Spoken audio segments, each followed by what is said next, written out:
¿Sabías que hay cristianos que Satanás no se atreve a tocar? Personas cuya vida está tan alineada con el poder de Dios que el enemigo huye al verlos.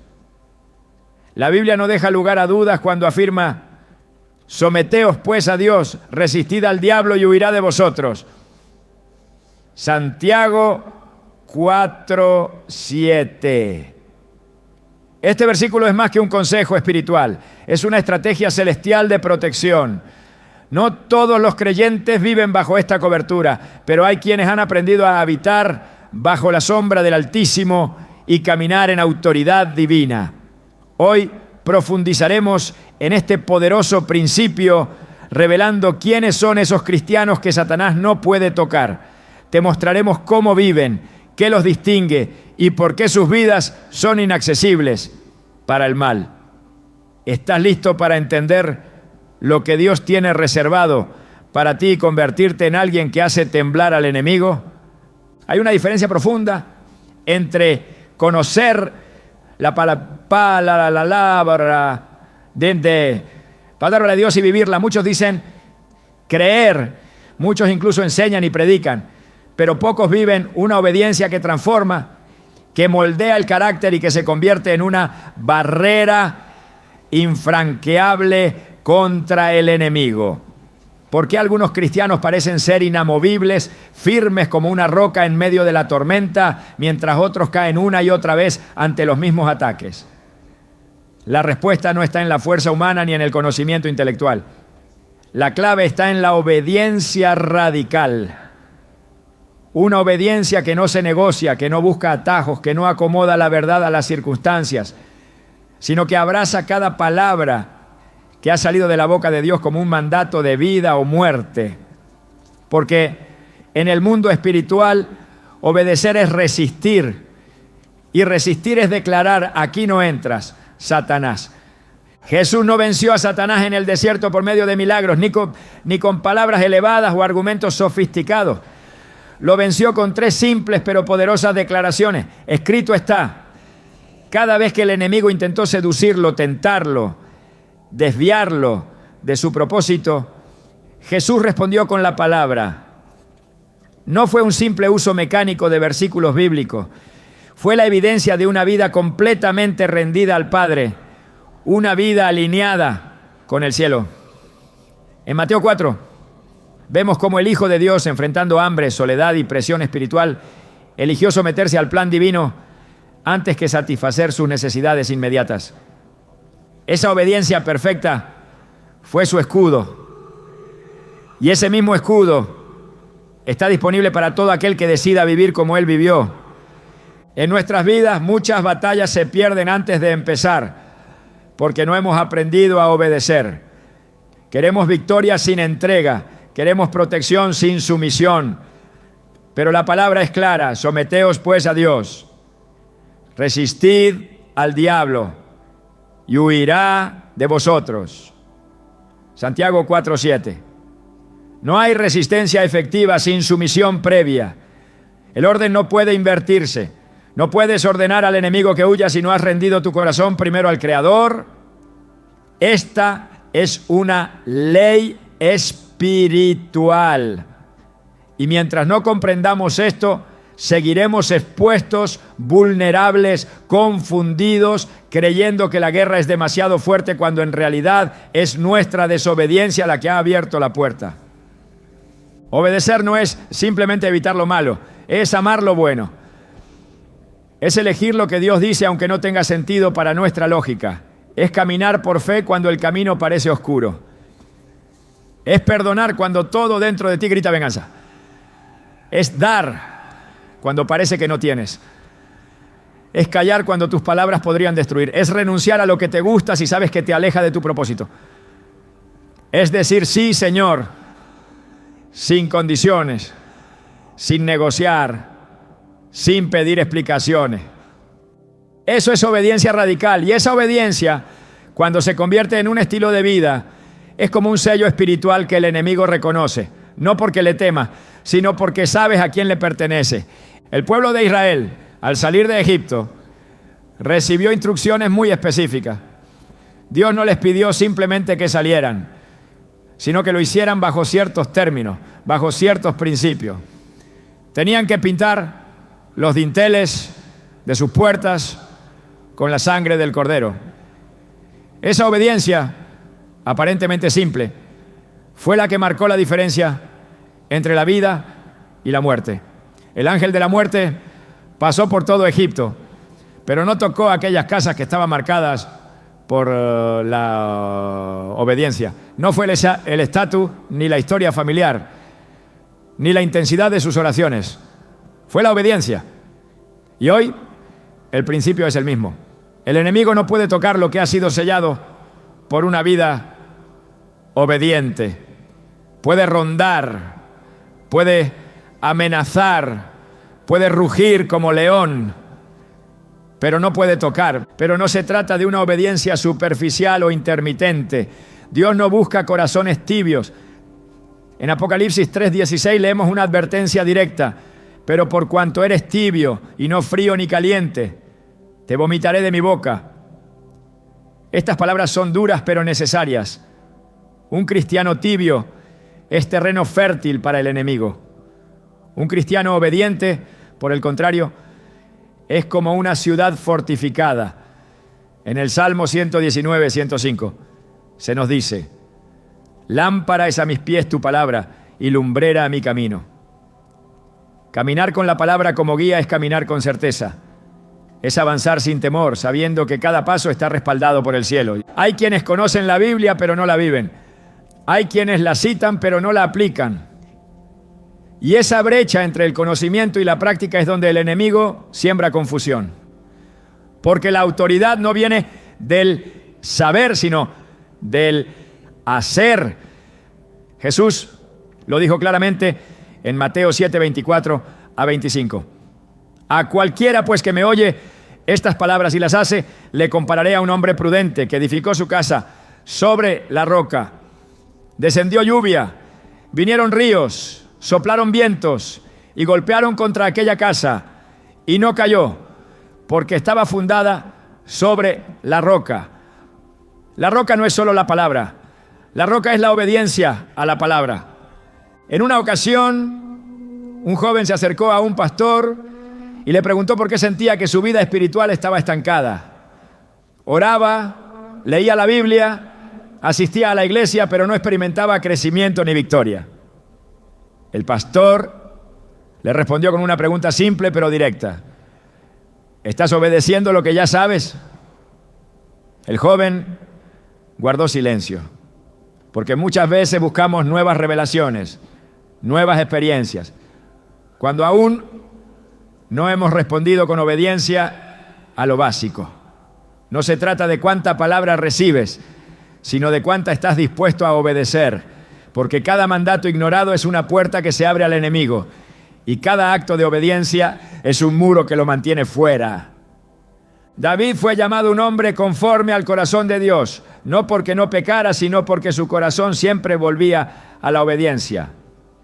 En el Salmo 51, después de su pecado con Betsabé, David clama diciendo: crea en mí, oh Dios, un corazón limpio y renueva un espíritu recto dentro de mí. No pidió excusas, no culpó a otros, no justificó su caída. Reconoció su falta y volvió a rendirse. Y esa es otra verdad poderosa. Incluso si has fallado, la obediencia comienza en el momento en que decides volver. El enemigo quiere convencerte de que ya es tarde, que has perdido tu oportunidad, que Dios no te escuchará. Pero cada vez que un corazón se rinde de verdad, el cielo responde. La obediencia radical no siempre será comprendida. Muchos no entenderán por qué decides alejarte de ciertas cosas, por qué renuncias a ciertas relaciones, por qué eliges un camino más difícil. Pero lo que otros no ven, el mundo espiritual sí lo reconoce. Cuando decides vivir en obediencia, te alineas con el diseño divino. Y eso es lo que protege, eso es lo que fortalece, eso es lo que hace que el enemigo huya. Porque no hay nada más poderoso que un hijo obediente caminando con su padre. En el 1 Samuel 15:22, el profeta Samuel declara: se complace Jehová tanto en los holocaustos y víctimas como en que se obedezca a las palabras de Jehová. Ciertamente el obedecer es mejor que los sacrificios, y el prestar atención que la grosura de los carneros. Esta palabra fue dirigida a Saúl, un rey que prefirió los atajos y las apariencias a la obediencia genuina. Perdió su reino, perdió la unción, perdió la protección, porque la desobediencia, aunque venga disfrazada de buenas intenciones, siempre es rebelión. El enemigo no teme a nuestros cánticos ni a nuestras palabras vacías, pero cuando ve a alguien que obedece, incluso cuando duele, cuando cuesta, cuando implica renuncia, sabe que está frente a alguien peligroso. Porque esa persona ya no vive para sí misma, vive para Dios. Y alguien que ha muerto a sí mismo no puede ser manipulado por el enemigo. Hoy más que nunca necesitamos cristianos que no solo escuchen la palabra los domingos, sino que la vivan el lunes, el martes y cada día de su vida. Necesitamos hombres y mujeres que construyan su vida sobre la roca de la obediencia, que no negocien con la verdad, que no vivan a medias, que comprendan que seguir a Cristo implica cruz, implica renuncia, implica decisiones difíciles, pero también implica paz, implica poder, implica una protección que ningún demonio puede romper. Cuando Jesús se enfrentó a la tempestad, sus discípulos estaban aterrados, pero él dormía. ¿Por qué? Porque quien vive en obediencia vive en paz. Quien está en el centro de la voluntad de Dios puede descansar incluso en medio del caos. Y esa paz, esa autoridad, ese descanso espiritual es algo que el enemigo no puede replicar ni robar. Por eso, si quieres ser uno de esos cristianos que Satanás no puede tocar, empieza por obedecer. No mañana, hoy. Obedece lo que ya sabes. Obedece aunque no entiendas todo. Obedece aunque cueste. Porque la obediencia es el lenguaje del reino y es el código que cierra las puertas al infierno. ¿Estás dispuesto a vivir así? ¿Estás listo para convertirte en alguien que el enemigo reconoce y evita? La decisión es tuya, pero recuerda, cada vez que obedeces no solo te protege, también haces temblar al infierno. La oración no es una práctica opcional, es un arma indispensable. En el reino espiritual, los cristianos que oran no solo son reconocidos en el cielo, también son temidos en el infierno. Satanás no teme a un creyente que sabe mucho, sino a aquel que sabe orar. Porque el que ora, gobierna. El que ora, interrumpe las estrategias del enemigo. El que ora, camina en el poder de lo alto. Por eso, hay cristianos que el enemigo evita, porque ha comprobado que cada vez que intentó atacarlos, se encontró con un muro invisible, impenetrable, levantado por la oración constante y ferviente. Jesús mismo, siendo el Hijo de Dios, priorizó la oración.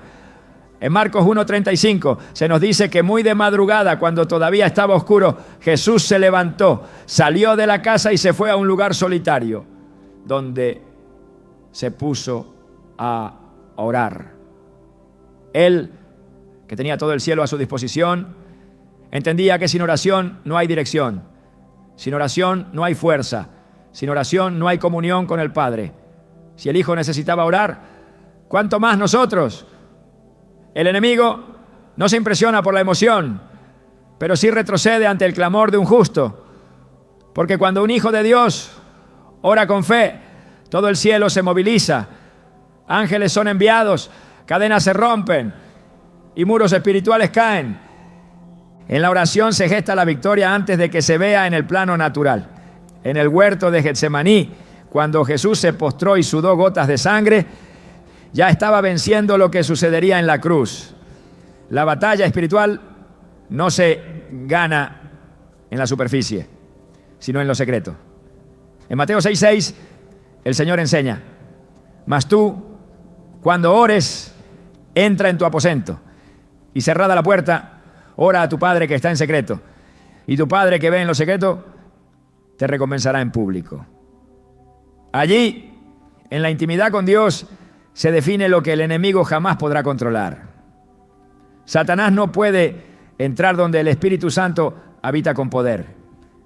Y ese poder se activa cuando la oración no es esporádica, sino parte esencial de la vida.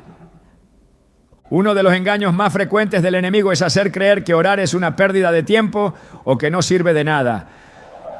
Pero esto solo lo piensa quien aún no ha probado el poder real de una oración sincera. Santiago 5:16 declara que la oración eficaz del justo puede mucho. No dice que puede algo, dice que puede mucho. Porque tiene la capacidad de mover lo inmóvil, de abrir caminos donde no los hay, de cerrar puertas que el infierno intenta forzar. La oración, cuando es perseverante, se convierte en fuego espiritual. No es un ritual, es una conversación con el Dios Todopoderoso. Y cuando esa conversación se mantiene viva, Satanás no encuentra entrada. El apóstol Pablo escribió desde la prisión palabras que hoy siguen retumbando con poder. Orad sin cesar. Primera a los Tesalonicenses 5:17. No como un mandamiento mecánico, sino como una forma de vida. Porque el que ora sin cesar está en constante comunión, en permanente alerta, en conexión directa con la fuente de poder y sabiduría. Un cristiano que ora no expresa fácil, porque discierne, porque ve más allá, porque está entrenado espiritualmente para oír la voz de Dios y resistir al enemigo en el día malo. La oración agudiza el oído del alma. El que ora no se guía por emociones, se guía por dirección divina. Y eso es algo que el enemigo no puede anticipar ni controlar. En Daniel capítulo 6 encontramos un retrato claro del impacto de una vida de oración. Daniel oraba 3 veces al día, sin esconderse, sin temor a las consecuencias. Cuando se firmó el edicto que prohibía orar a cualquier dios que no fuera el rey, él no dejó de hacerlo. Su compromiso era mayor que cualquier decreto humano. Lo arrojaron al foso de los leones, pero allí no hubo rugido que pudiera tocarlo. Porque el que ora está rodeado por ángeles, cubierto por la presencia divina, protegido por la fidelidad de un Dios que no falla. La oración de Daniel no solo lo salvó, sino que fue el medio por el cual Dios se glorificó ante una nación entera. Ese es el nivel de impacto que tiene una vida construida sobre la oración. La oración no solo nos fortalece, también expone las obras del enemigo. Cuando oramos, Dios revela, instruye y advierte. En Hechos 16, Pablo y Silas oraban en la cárcel. Habían sido azotados y encarcelados injustamente, pero no se quejaron, no se rindieron, oraron. Y mientras oraban, un terremoto sacudió los cimientos de la prisión, las puertas se abrieron y las cadenas cayeron. Esta escena no es simbólica, es una manifestación del poder espiritual que se desata cuando 2 o más oran con fe. El enemigo no soporta ese nivel de comunión, porque no solo libera al que ora, sino también a quienes están alrededor. Una vida de oración constante no solo protege al cristiano, transforma el ambiente donde se encuentra. El mismo Jesús enseñó que algunos tipos de opresión espiritual no pueden ser vencidos sin oración. En Marcos 9:29 dijo, este género con nada puede salir sino con oración. Hay ataques que solo se rompen con una vida de altar. No con emoción, no con predicaciones, no con actividades, sino con oración. Hay puertas que solo se abren en lo secreto. Hay batallas que solo se ganan de rodillas. Y hay cristianos que el enemigo no toca porque han aprendido a vivir así, de rodillas, en comunión, revestidos del poder del cielo, no porque sean fuertes en sí mismos, sino porque reconocen que sin Dios no pueden nada. En Efesios 6, cuando Pablo describe la armadura de Dios, termina con una exhortación vital, orando en todo tiempo con toda oración y súplica en el Espíritu, y velando en ello con toda perseverancia. La oración es parte integral de la batalla espiritual. No es el cierre del pasaje, es el sostén. Porque ninguna armadura es efectiva si no está activada por la oración. El casco de la salvación, la coraza de justicia, el escudo de la fe, la espada del Espíritu. Todo cobra vida cuando se ora. Sin oración, todo se vuelve rutina. Con oración, todo se convierte en poder. Muchos quieren vivir vidas victoriosas sin invertir en oración, pero no se puede caminar en la autoridad de Cristo sin pasar tiempo con Él. En Juan 15:7 el Señor dejó una promesa poderosa.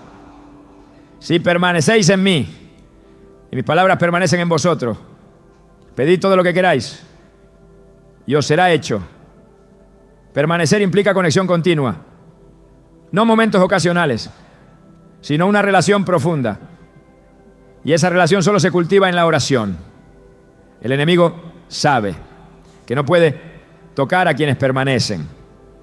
Por eso su estrategia más común es distraer, ocupar, cansar, llenar la mente de preocupaciones y el día de ocupaciones.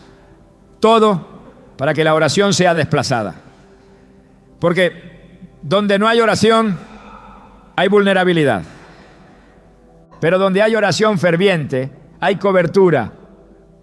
Hay una nube de gloria que el enemigo no puede atravesar. Hay una voz que se eleva por encima de cualquier acusación. Hay un fuego que consume toda tiniebla. El enemigo tiembla cuando el creyente decide cerrar la puerta del ruido y abrir el corazón a la presencia de Dios. Porque sabe que ese momento puede cambiar destinos, romper pactos, sanar heridas, restaurar hogares y establecer la voluntad de Dios en la tierra. La oración tiene ese poder, no por las palabras que usamos, sino por el Dios que responde. No existe fortaleza espiritual sin vida de oración. No hay discernimiento sin comunión constante. No hay dirección clara sin búsqueda diaria. La oración no es una opción entre muchas. Es la raíz de todo fruto espiritual. Quien ora, camina con luz. Quien ora, discierne la voz de Dios. Quien ora, tiene paz en medio de la tormenta. Y el enemigo sabe que no puede engañar a alguien que tiene intimidad con el Espíritu Santo, porque esa persona no se guía por lo que ve, sino por lo que Dios le revela. Vive en otra dimensión, en otro nivel de entendimiento. Y en ese nivel, Satanás no tiene acceso. Por eso la oración constante no puede ser superficial. Debe ser profunda, intencional, alimentada por la palabra y sostenida por la fe. Debe ser más que palabras repetidas. Debe ser un diálogo que transforma. En Jeremías 33:3, el Señor promete: clama a mí y yo te responderé y te enseñaré cosas grandes y ocultas que tú no conoces. Esta no es una declaración poética, es una promesa real.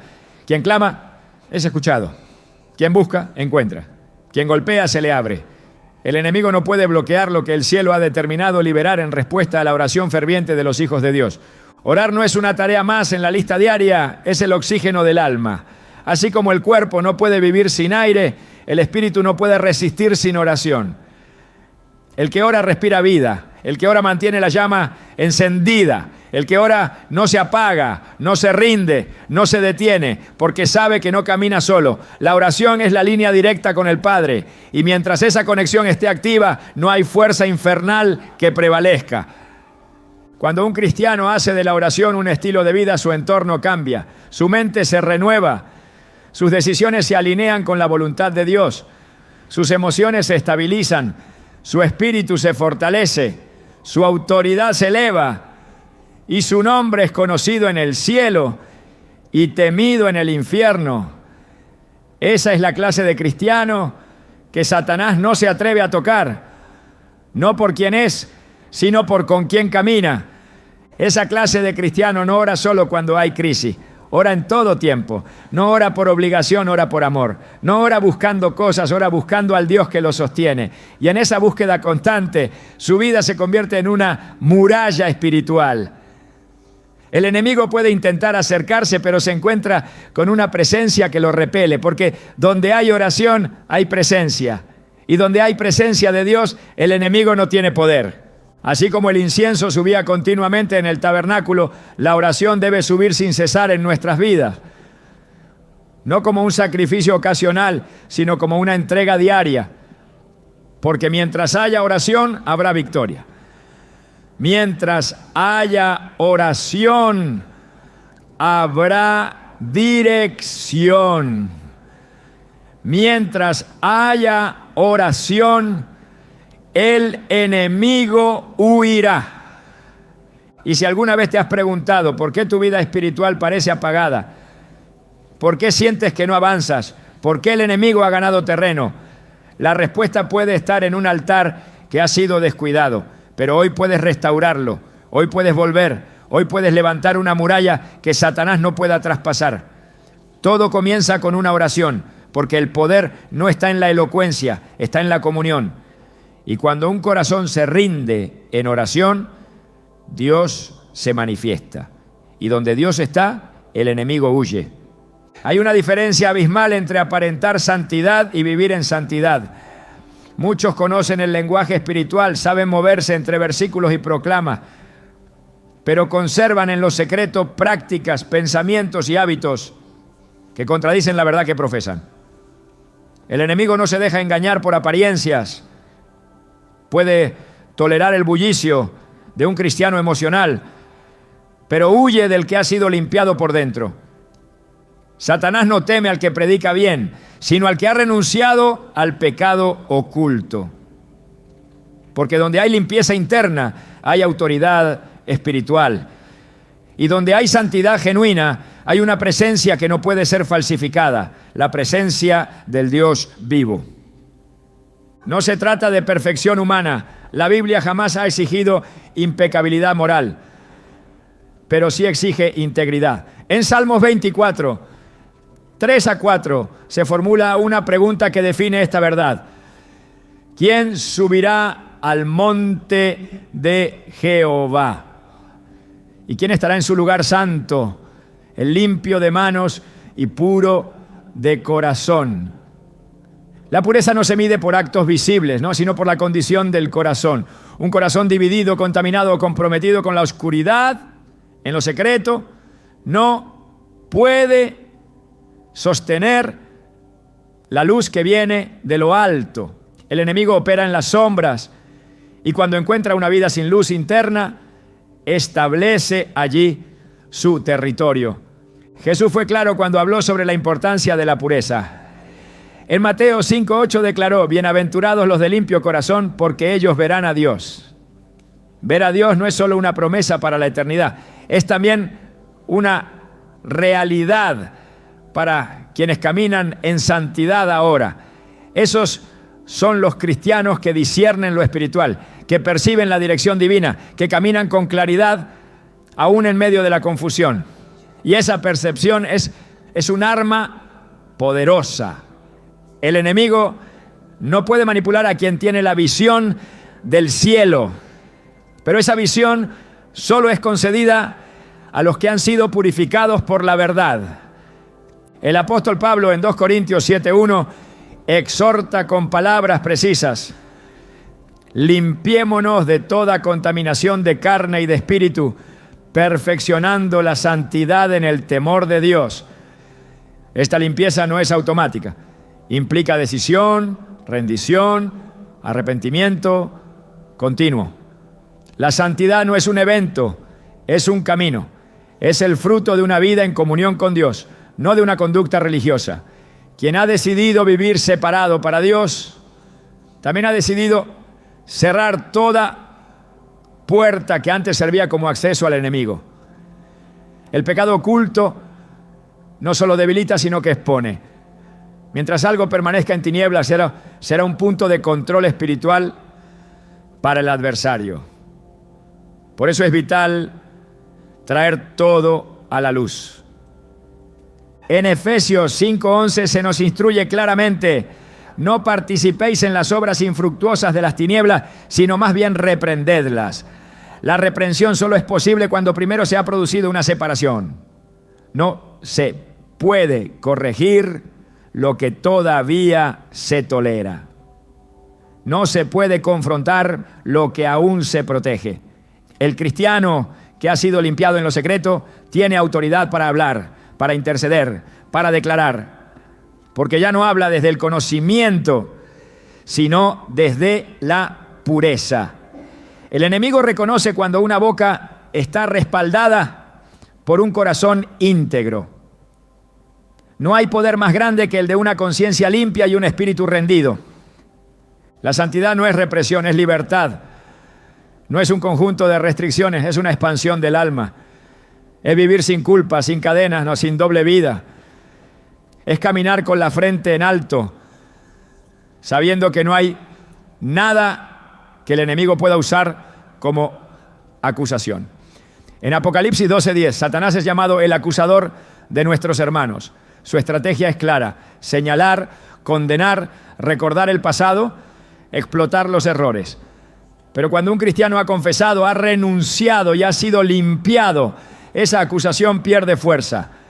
La sangre de Cristo no solo perdona, también borra, purifica y restaura. El que ha sido perdonado camina con una libertad que el infierno no puede imitar. La historia de Ananías y Zafira en Hechos 5 es una advertencia directa sobre los peligros del pecado oculto. Ellos quisieron aparentar una entrega total mientras mentían en lo secreto.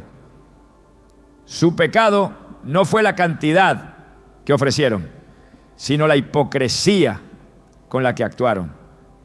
Quisieron engañar a los hombres, pero encontraron la reprensión de Dios. El Espíritu Santo no habita donde hay engaño, y donde el Espíritu no habita, el enemigo toma lugar. La santidad no es una exigencia externa, es una condición interna que atrae la presencia de Dios y repele la actividad demoníaca. Un corazón limpio es una fortaleza inexpugnable. En Romanos 6:12-14, Pablo instruye: no reine pues el pecado en vuestro cuerpo mortal, porque el pecado no se enseñoreará de vosotros. Esta no es una simple recomendación, es una declaración de autoridad. El pecado no tiene dominio sobre quien ha sido crucificado con Cristo, pero eso solo se activa cuando hay rendición completa. No se puede vencer al pecado mientras se coquetea con él. No se puede caminar en victoria mientras se mantienen áreas grises en lo secreto. La santidad requiere decisión absoluta. No hay espacio para la ambigüedad. O se vive para Dios, o se deja espacio para que el enemigo tome ventaja.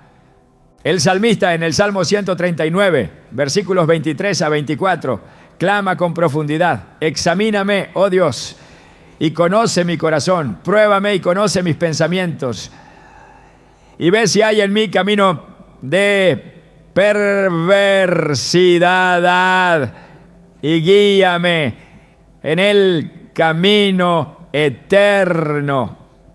Esta es la oración de los que han entendido que la verdadera guerra espiritual comienza adentro. La limpieza del alma es el primer paso hacia la conquista espiritual. Un corazón expuesto ante Dios es un terreno seguro, firme, inquebrantable. El enemigo no puede tocar lo que está constantemente siendo examinado por la luz del Espíritu. En Proverbios 28:13 se nos recuerda que el que encubre sus pecados no prosperará, mas el que los confiesa y se aparta alcanzará misericordia. No hay excusas válidas para mantener el pecado oculto. Dios ya lo ve. Los cielos ya lo saben. El enemigo lo utiliza. Solo quien decide confesar y apartarse recibe la gracia que restaura. Y esa gracia no solo limpia, también protege. Porque un corazón arrepentido es un corazón bajo cobertura.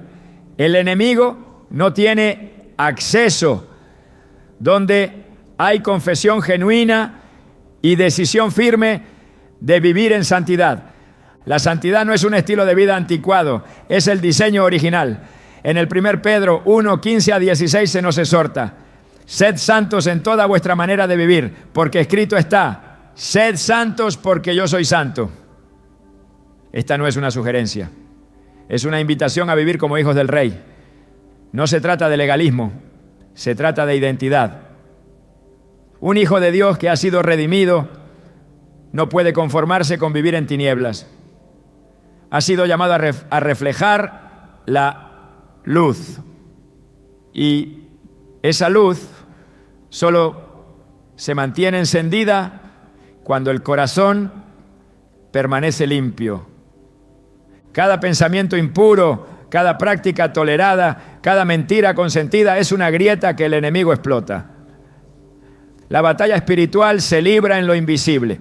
Y si bien el cristiano ha sido revestido con poder, ese poder solo opera plenamente en vasos limpios.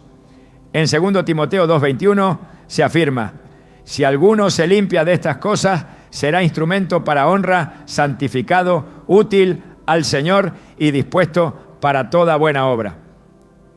La utilidad espiritual está directamente ligada a la santidad. Dios no unge el pecado, Dios no bendice la doble vida, pero cuando encuentra un corazón rendido, lo llena, lo usa, lo protege. La santidad es una decisión diaria. No es un logro que se alcanza una vez y para siempre. Es un proceso constante de rendición, de vigilancia, de alineación con la palabra. Es decirle no al mundo cada día, no al pecado cada momento, no a la carne cada vez que se levanta. Y esa lucha, cuando se sostiene con la fuerza del Espíritu, se convierte en una muralla espiritual que el enemigo no puede derribar. Porque donde hay santidad, hay respaldo celestial. Y donde hay respaldo de Dios, hay una línea que las tinieblas no pueden cruzar. El enemigo conoce la diferencia entre un cristiano que habla de santidad y uno que vive en santidad. El primero puede ser elocuente, pero carece de autoridad. El segundo puede ser sencillo, pero carga gloria. Porque la gloria de Dios descansa sobre los que han hecho del altar un estilo de vida. No se trata de cuánto haces, sino de cuán limpio estás. No se trata de cuánta gente te escucha, sino de cuánta obediencia hay en tu vida secreta. Esa es la clase de santidad que desarma al enemigo. En Hebreos 12:14 se nos da una instrucción que encierra poder. Seguid la paz con todos y la santidad sin la cual nadie verá al Señor. Sin santidad no hay revelación, sin santidad no hay autoridad. Sin santidad no hay respaldo espiritual. El enemigo sabe que un corazón dividido es fácil de confundir. Pero cuando encuentra un creyente que ha cerrado toda puerta, que ha renunciado a todo lazo con las tinieblas, que ha decidido vivir apartado para Dios, sabe que no tiene lugar. Porque la santidad no solo limpia, también levanta un cerco espiritual alrededor del justo. El cristiano que ha renunciado al pecado oculto vive con una libertad que no puede ser imitada. No tiene miedo de ser expuesto, no vive con temor, no depende de apariencias. Su conciencia está limpia, su caminar es firme, su comunión es constante y su entorno espiritual es impenetrable. Porque no hay acceso para el enemigo donde el alma ha sido limpiada por completo. Esa limpieza no se logra con esfuerzo humano, sino con una rendición profunda y constante ante el Espíritu de Dios. En un mundo donde lo superficial se celebra y lo oculto se normaliza, la santidad se vuelve una señal de contraste. Un cristiano limpio es una amenaza directa al reino de las tinieblas. No por lo que dice, sino por lo que irradia, porque su vida misma es una predicación, porque su manera de hablar, de actuar, de decidir, refleja el carácter de Dios. Esa clase de creyente camina con una luz que incomoda al enemigo. Y cuando esa luz brilla, las tinieblas no prevalecen. Satanás no puede operar donde no encuentra puntos de apoyo. La santidad borra toda huella, cierra todo acceso, quiebra todo pacto con la oscuridad. Por eso, cuando encuentra un creyente limpio, solo puede retroceder. No hay espacio para el engaño, no hay grietas que explotar, solo una muralla invisible, firme, levantada por la sangre, sostenida por la obediencia, fortalecida por la renuncia al pecado. El cristiano que ha sido purificado no necesita gritar para hacer temblar al enemigo. Su misma presencia, su integridad, su coherencia entre lo que cree y lo que vive son suficientes para incomodar al infierno, porque ha entendido que el poder no está en la apariencia, sino en la condición del corazón. Y ese corazón, cuando está rendido, limpio y separado para Dios, se convierte en un lugar donde el enemigo no puede tocar. El enemigo no puede tocar a un cristiano que conoce su identidad en Cristo. Puede gritar, puede acusar, puede levantar tormentas, pero no puede vencer a quien ha entendido quién es y a quién pertenece.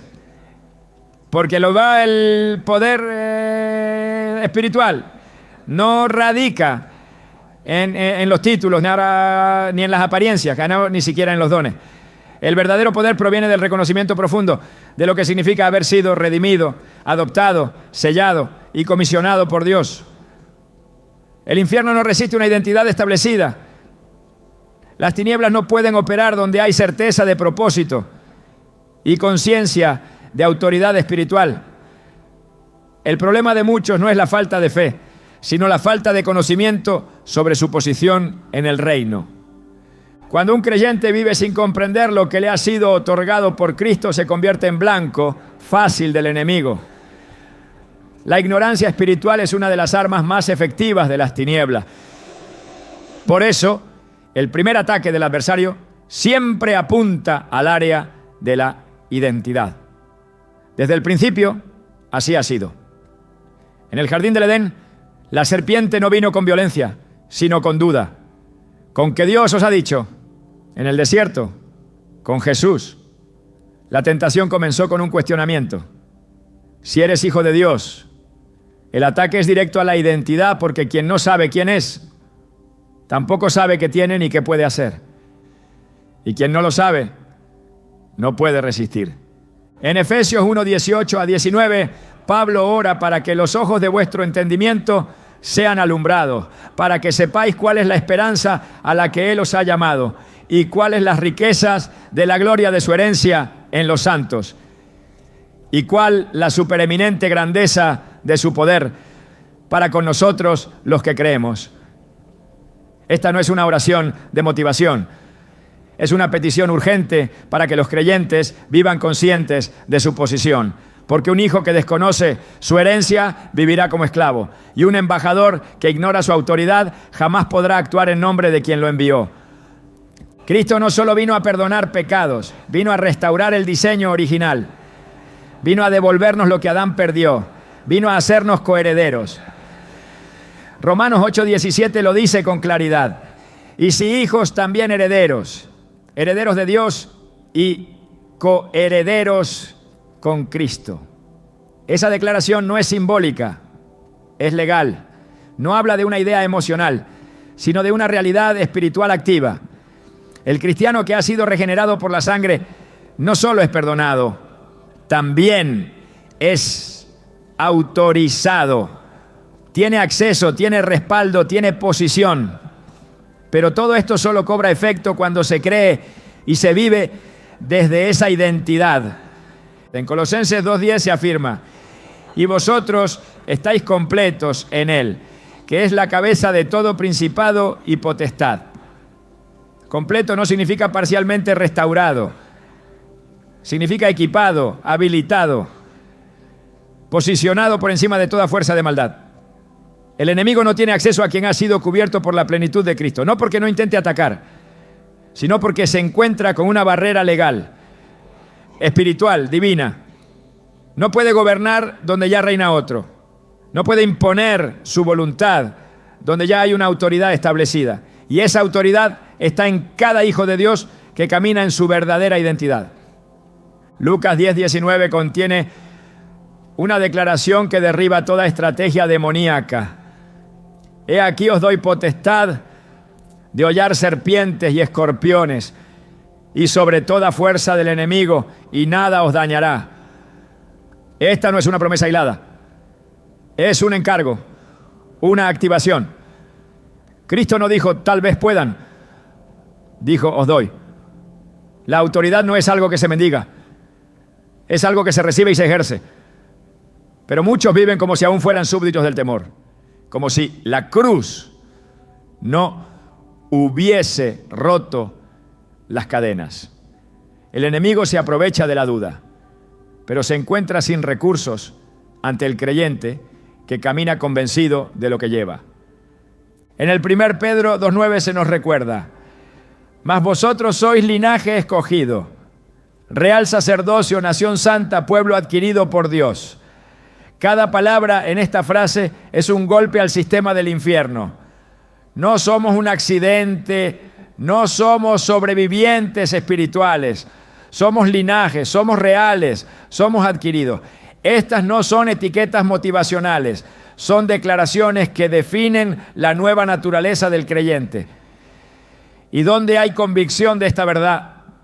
Hay resistencia firme. Porque el enemigo puede tocar la superficie, pero no puede penetrar la identidad del que ha sido marcado por el Espíritu Santo. El Espíritu de Dios no solo habita en los creyentes como compañía, habita como sello de propiedad. Efesios 1:13 afirma, habiendo creído en Él, fuisteis sellados con el Espíritu Santo de la promesa. Ese sello no es decorativo, es legal. En el ámbito espiritual, un sello representa pertenencia. Y nadie puede tocar lo que ha sido sellado por Dios. El enemigo sabe reconocer ese sello. Y cuando ve a alguien caminar en conciencia de ese respaldo, no encuentra acceso. Puede rodear, puede intimidar, pero no puede entrar.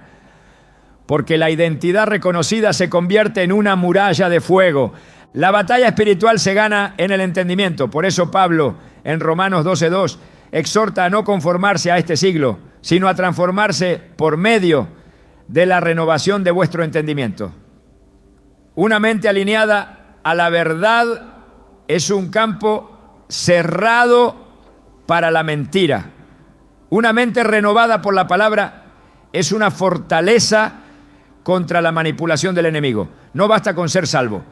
Es necesario renovar la manera de pensar para así vivir conforme a la nueva identidad. Porque mientras se piense como esclavo, se actuará como esclavo, aunque se haya sido liberado. La libertad se activa cuando el alma acepta lo que el Espíritu ya ha recibido. En Gálatas 4:7 se nos asegura, ya no eres esclavo, sino hijo. Y si hijo, también heredero de Dios por medio de Cristo. Esta transición de esclavitud a herencia cambia toda la dinámica espiritual. Un esclavo no pelea, se esconde. Un hijo con herencia no huye, enfrenta. No desde la carne, sino desde la autoridad que le fue dada. Y esa autoridad no es arrogancia, es posicionamiento. El enemigo no es vencido con gritos, es vencido con verdad. Y la verdad es que cada creyente que ha nacido del Espíritu ha sido colocado por encima de toda potestad de oscuridad. Efesios 2:6 nos recuerda que nos hizo sentar en los lugares celestiales con Cristo Jesús. Esa no es una promesa futura, es una realidad presente. Estar sentado con Cristo es tener acceso al gobierno espiritual. Es ejercer autoridad no desde la tierra, sino desde la posición celestial que nos fue dada. Y cuando esa verdad se asume, la oración cambia, la actitud cambia, la guerra cambia. Porque ya no se ora desde el miedo, se ora desde el trono. Ya no se enfrenta desde la debilidad, se enfrenta desde la posición de victoria. El enemigo no necesita robar lo que ya está abandonado, no necesita arrebatar lo que el creyente no reclama. Por eso su mayor estrategia no es atacar con fuerza, sino con confusión. Quiere que los hijos de Dios vivan como si fueran mendigos. Quiere que ignoren la herencia, que duden de la gracia, que minimicen su autoridad. Pero cuando la identidad es revelada, su influencia se rompe.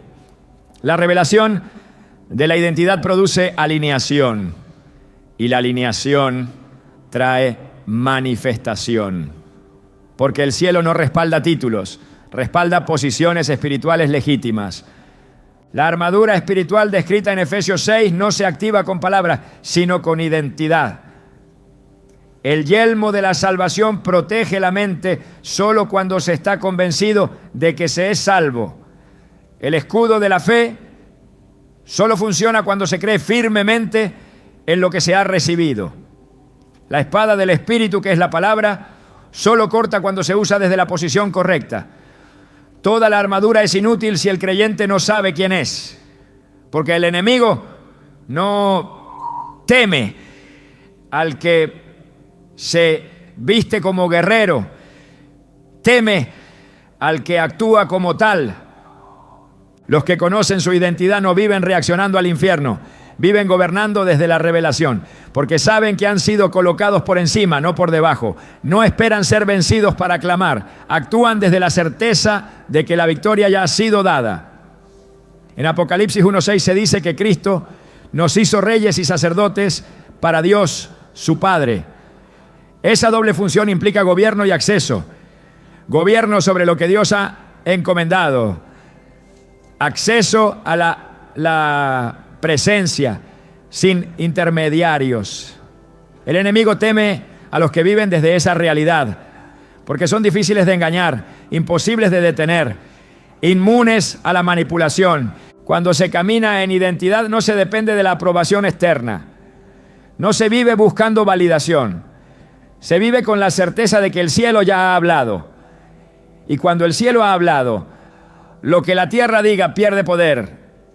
El enemigo se fortalece cuando el creyente duda de su posición, pero se debilita cuando hay convicción, porque la convicción silencia la acusación. La identidad bloquea la manipulación.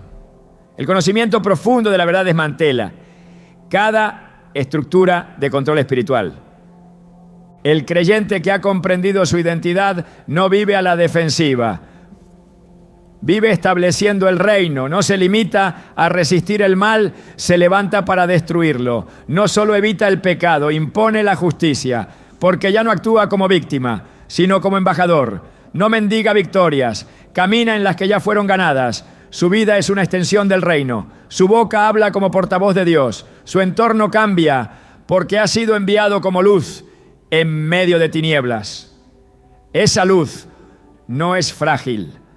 Es firme, porque no nace del esfuerzo humano, nace del reconocimiento de la autoridad divina.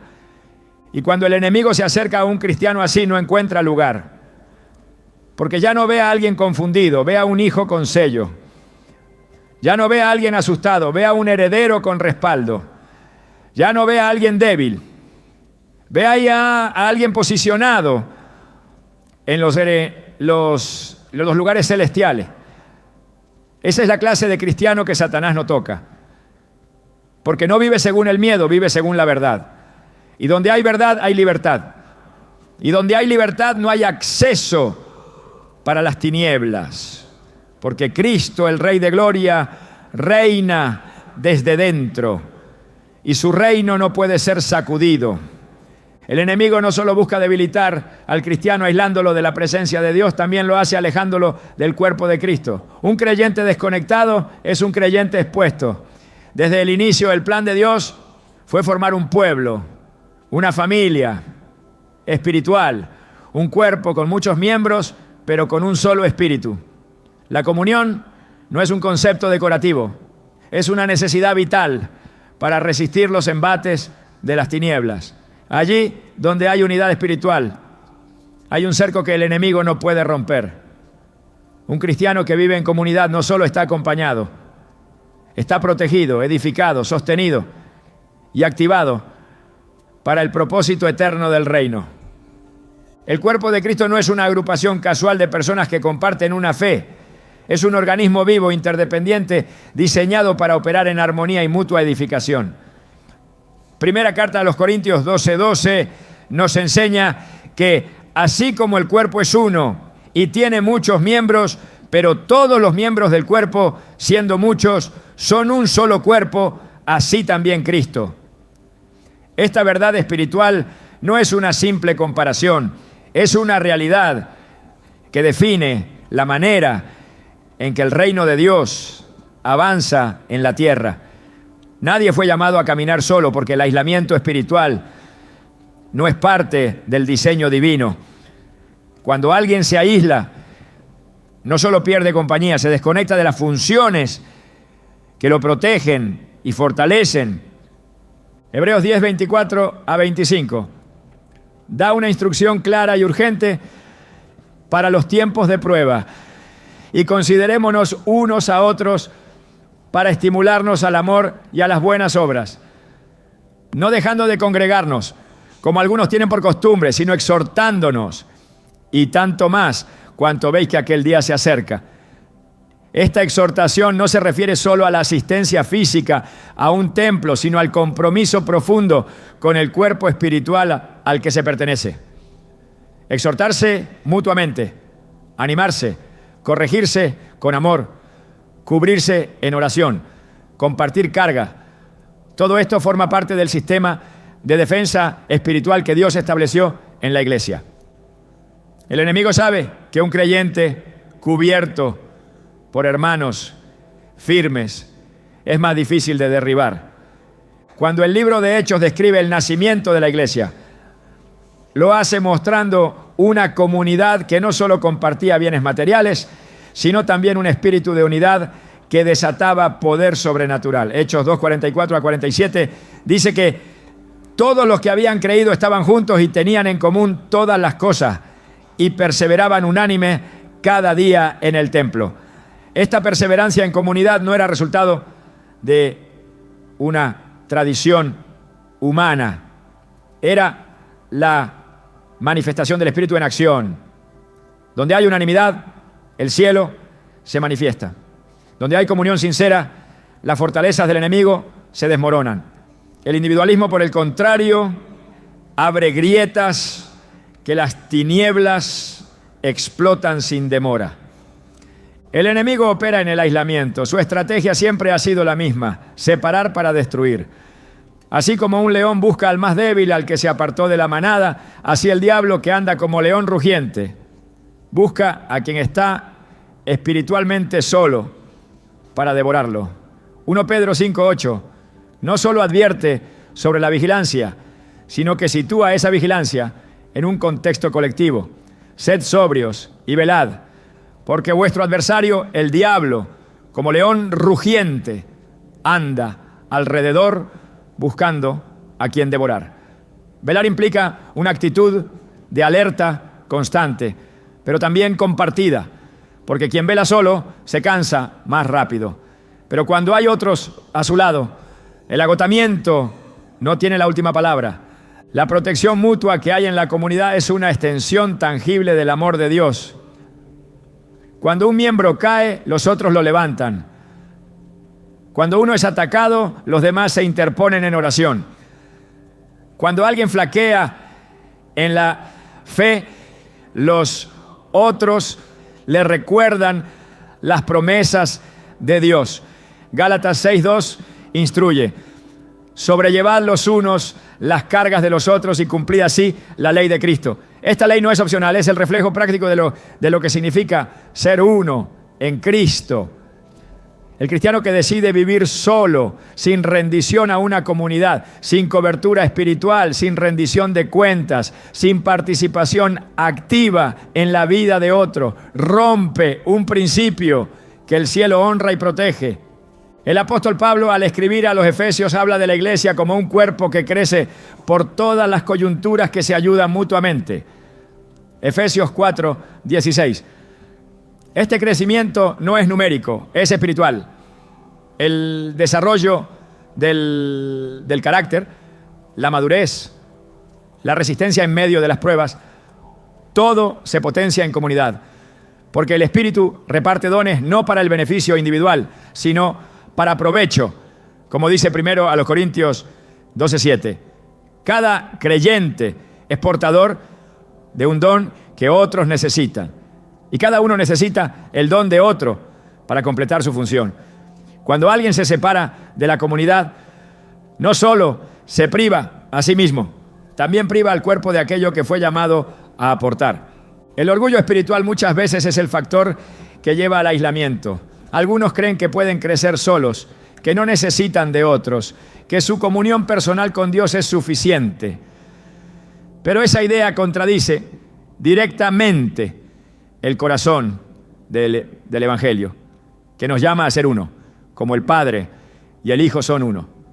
Jesús mismo oró por esta unidad en Juan 17:21, para que todos sean uno, como tú, oh Padre, en mí y yo en ti. Esta unidad no es uniformidad, es conexión espiritual que se manifiesta en amor, paciencia y servicio. Y donde esta unidad es vivida con sinceridad, el enemigo no encuentra entrada. La falta de comunidad espiritual expone al creyente a dos peligros graves: el engaño y el desánimo. El engaño entra cuando no hay voces a nuestro alrededor que nos confronten con la verdad. El desánimo se instala cuando no hay quienes nos fortalezcan con la palabra en medio del dolor. La comunidad actúa como un sistema inmunológico espiritual. Detecta lo que no es de Dios, reacciona ante el peligro, neutraliza las mentiras del enemigo. Porque nadie ve con claridad todo el tiempo y nadie está fuerte cada día. Pero cuando un creyente permanece unido al cuerpo, nunca estará completamente solo. En el libro de Eclesiastés se encuentra una verdad que trasciende lo natural y se aplica también en lo espiritual. Mejores son dos que uno, y si alguno prevaleciere contra uno, dos le resistirán, y cordón de 3 dobleces no se rompe pronto. Eclesiastés 4, 9, 12. Esta es la sabiduría que muchos ignoran cuando deciden desconectarse. En soledad la caída es más rápida, pero cuando hay alianzas en el espíritu hay resistencia real. No se trata solo de compañía, se trata de defensa activa, de batalla conjunta, de respaldo divino que se manifiesta a través de los hermanos. El enemigo no puede con una comunidad unida en oración, en verdad, en propósito. La historia de la iglesia lo confirma. Cuando Pedro fue encarcelado en Hechos 12, la iglesia oraba sin cesar por él. Y un ángel fue enviado para liberarlo. El poder de la oración comunitaria abrió puertas físicas y espirituales. Cuando hay acuerdo en lo celestial, lo imposible se vuelve cotidiano. Mateo 18, 19-20 afirma que si 2 de vosotros se pusieren de acuerdo en la tierra acerca de cualquiera cosa que pidieren, les será hecho. Porque donde están 2 o 3 congregados en mi nombre, allí estoy yo en medio de ellos. Esta promesa no es simbólica, es literal. La presencia de Dios habita donde hay unidad. Y donde Dios está, el enemigo no puede quedarse. La guerra espiritual se intensifica en los tiempos finales. Y una de las tácticas más efectivas del enemigo en esta generación es el aislamiento encubierto. Muchos están rodeados de personas, pero espiritualmente están solos, conectados a redes, pero desconectados del cuerpo, activos en plataformas, pero ausentes en relaciones espirituales reales. El enemigo no necesita apartarte físicamente, le basta con cortar tu conexión espiritual. Pero cuando el cristiano decide ser parte activa del cuerpo, participar, servir, recibir, dar, perdonar, restaurar, apoyar, entonces se convierte en una parte vital de una muralla que el enemigo no puede atravesar. La comunión verdadera requiere humildad, requiere apertura, requiere decisión. No es perfecta porque la iglesia está compuesta por personas imperfectas. Pero es el lugar donde Dios perfecciona el carácter. Es el contexto en el que se ejercita el amor. Es el campo donde se prueba la paciencia y se fortalece la fe. Romanos 12:5 resume este principio con una afirmación poderosa. Así nosotros, siendo muchos, somos un cuerpo en Cristo y todos miembros los unos de los otros. Esta conexión espiritual no puede ser sustituida por ninguna experiencia individual, porque fue establecida por Dios, no por los hombres. Un cristiano que vive en comunidad, que se somete a la corrección, que camina con otros en la verdad, que sirve en unidad, es un creyente blindado espiritualmente, no porque no enfrente ataque, no, sino porque no está solo. Su carga es compartida, su lucha es reforzada, su vida es respaldada. El enemigo lo reconoce no solo por su vida devocional, sino por su vínculo con otros creyentes que también son lámparas encendidas. Y cuando muchas lámparas se juntan, no hay oscuridad que pueda prevalecer. El reino de Dios no se expande con esfuerzos individuales aislados. Se expande cuando el cuerpo se mueve como uno solo, cuando los dones se activan en conjunto, cuando la verdad se predica desde el testimonio colectivo, cuando la luz no es una chispa solitaria, sino una llama alimentada por muchos corazones alineados. Allí está la fuerza, allí está la victoria, allí se produce el impacto, porque Dios habita en medio de la unidad, y donde Él habita, el enemigo no puede tocar. Hay un tipo de cristiano que no necesita hablar demasiado para imponer respeto en el mundo espiritual. Su sola presencia comunica firmeza, su andar refleja convicción y su mirada transmite la autoridad que solo se forja en medio del fuego. Son hombres y mujeres que no aprendieron a vencer en los tiempos cómodos, sino que fueron formados en las pruebas más difíciles, donde la fe fue su único sostén. Satanás no se acerca fácilmente a quienes han pasado por el quebranto y no han retrocedido, porque sabe que esa clase de creyente ya no se guía por emociones ni por circunstancias, sino por una confianza inquebrantable en el carácter de Dios. Job, luego de perderlo todo, declaró: aunque él me matare, en él esperaré. Job 13:15. Esa es la voz del que ha sido despojado de todo, menos de su fe. Es la declaración de quien ha visto la oscuridad de cerca y ha decidido seguir creyendo. La prueba no debilitó su fe, la purificó. La aflicción no lo quebró, lo consolidó. Así es como Dios forma guerreros en el horno, en la escasez, en el silencio. Y el enemigo lo sabe. Por eso se aleja de los que han sido refinados por el sufrimiento, porque esas almas no solo resisten, también transforman el entorno espiritual con su sola determinación. En Romanos 5:3-4 se afirma que la tribulación produce paciencia, y la paciencia prueba, y la prueba esperanza. Este proceso no es decorativo, es el método del reino para levantar a quienes serán inconmovibles. Cada lágrima sembrada en obediencia es una raíz que profundiza la firmeza del alma. Cada pérdida sostenida con fe añade una capa de fortaleza que el infierno no puede penetrar. Por eso, cuando el enemigo identifica a uno que ha sido probado y permanece de pie, prefiere buscar otra dirección, porque ya no enfrenta a alguien ingenuo, sino a un testigo viviente de la fidelidad divina. En el 1 Pedro 1:7 se revela el valor eterno de esta clase de fe, para que sometida a prueba vuestra fe, mucho más preciosa que el oro, sea hallada en alabanza, gloria y honra cuando sea manifestado Jesucristo. Esta fe, que ha atravesado tormentas y no se ha apagado, es una de las más grandes amenazas para el reino de las tinieblas, porque no depende de lo visible, ni se doblega ante el dolor. Su fundamento no es lo que Dios da, sino quién es Dios. Y esa es la diferencia que el enemigo no puede manipular. Los cristianos que han sido probados y permanecen son columnas en el reino. No porque sean fuertes en sí mismos, sino porque aprendieron a confiar completamente en el Dios que nunca falla. Su estabilidad espiritual no es es momentánea, es permanente. Han sido edificados sobre la roca y las tormentas no los mueven. Por eso Satanás huye de ellos, porque sabe que esa clase de creyente, en lugar de retroceder, lo hará retroceder a él. Hay una verdad que se oculta a simple vista, pero que tiene un peso espiritual inmenso. No todos los que creen viven como si realmente pertenecieran al reino.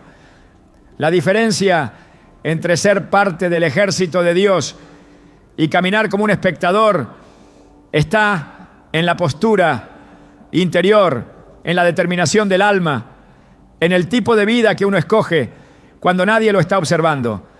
Satanás no se intimida por la apariencia de piedad, sino por la realidad de una vida consagrada, consciente y activa en lo espiritual.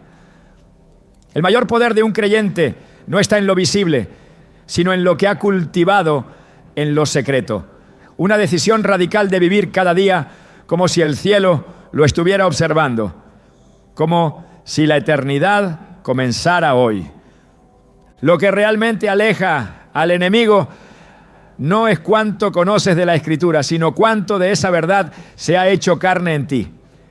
El diablo reconoce cuando alguien ha dejado de jugar con la fe y ha hecho del Evangelio su fundamento absoluto. Esa clase de cristiano no vive esperando señales para obedecer, no necesita sensaciones para mantenerse firme, no cambia de dirección según los vientos del día. Vive desde un centro espiritual inamovible, donde cada paso, cada decisión, cada palabra están ordenadas bajo el gobierno de Cristo.